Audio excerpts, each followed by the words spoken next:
Okay, we're going to go over isolating variables with a measurement type question. So we begin with a word problem here. It says the area of an isosceles triangle is 92 meters squared. So an isosceles triangle, I'll try to replicate it here. Yeah, it kind of looks something like this sometimes, okay? And what it is one that has two sides that are the same, okay?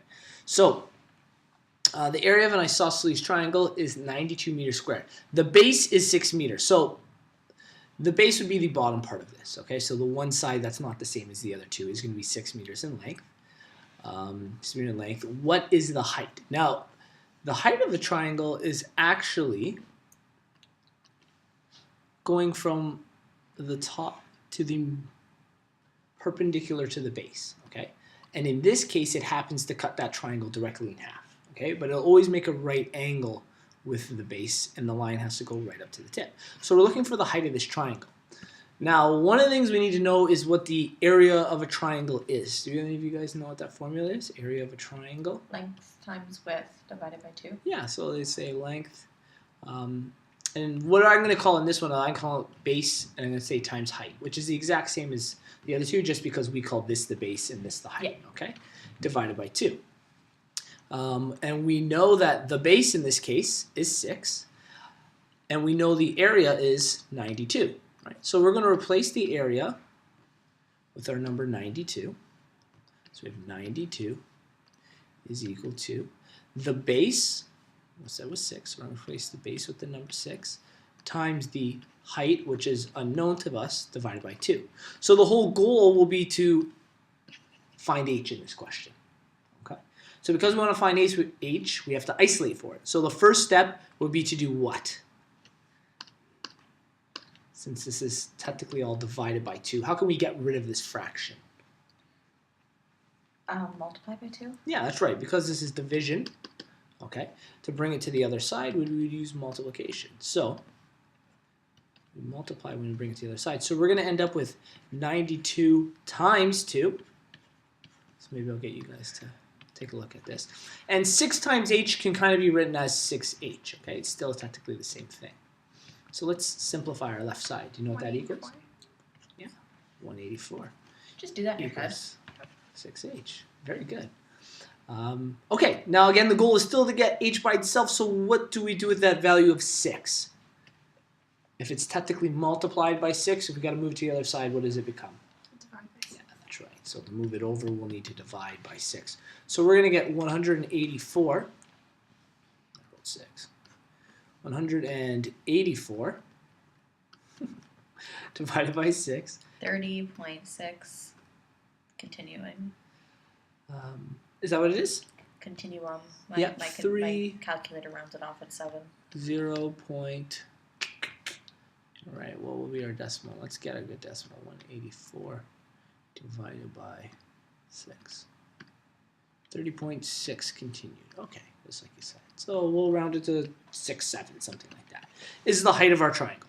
Okay, so we've just discovered the height. It looks, even though I didn't draw this to scale, it actually looked pretty good. 30.67 approximately is the height of this triangle.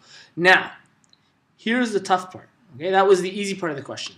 The tough part of this question is what is the perimeter? Now, what does perimeter mean? What is that asking for? All sides added up together. Yes. Do we know what either of these sides are? Nah. No. But we do know they're going to be the same, right? Okay.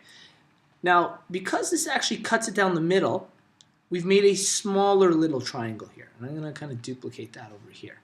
Okay, so we've kind of made a smaller replica of that triangle. And it looks maybe something like this. And we know what the height of it is. What is the height of this triangle? 30.67. Yeah, it's the same as the other one, 6'7". What about the base here? 3 meters. That's right. Because it goes right down the middle, it cuts it in half. And not every triangle will be like this, but because it's isosceles, it does do this. So in this case, we can safely say that this is 3 meters, and that is 30.67 meters. Okay? We need to find what's known as the hypotenuse. Okay? So do you guys know Pythagoras Theorem at all? We did it. Don't remember anything of it. Okay.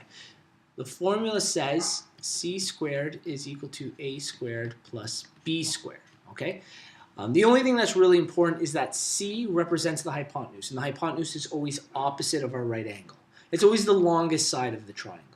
Okay, so that's C. The A and the B aren't as important, so I could call this side A and I could call this side B, or I could do it vice versa. It doesn't matter. But the C is the one that's really important. We have to make sure it's always the hypotenuse. Okay, the other two are just considered legs in a triangle.